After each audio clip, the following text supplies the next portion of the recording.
মেয়েটা যে এত দারুণ আগে তেমন মনে হয়নি। পাড়ায় থাকে, মাঝে মধ্যে আসতে যেতে দেখা হতো। দুটো একটা টুকিটাকি কথাবার্তা, শ্যামলা রঙের, বলা চলে কালো কুৎসিত, দেখতে শুনতে এমন কিছু আহামরি না। কখনো সে সরাসরি দেখত চেয়ে, কিন্তু তখন চোখের মধ্যে আকাশ কিংবা হরিণ টরিণ খুঁজে পাইনি। সব মিলিয়ে একটু আধটু আলাপ টালাপ চলতে পারে, অন্য কিছু তার বেশি না। আমার দিন চলে যায় নানান কাজে।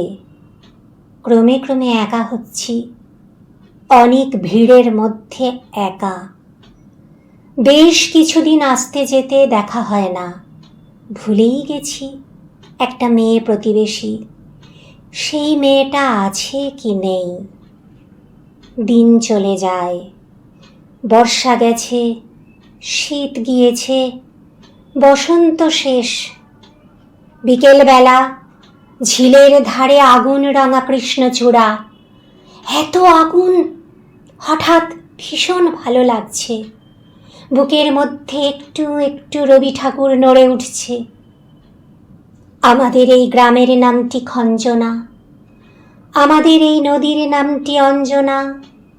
আমার নাম তো জানে গাঁয়ের 5 জনে, আমাদের সেই তাহার নামটি, সেই মেয়েটার নাম যেন কি।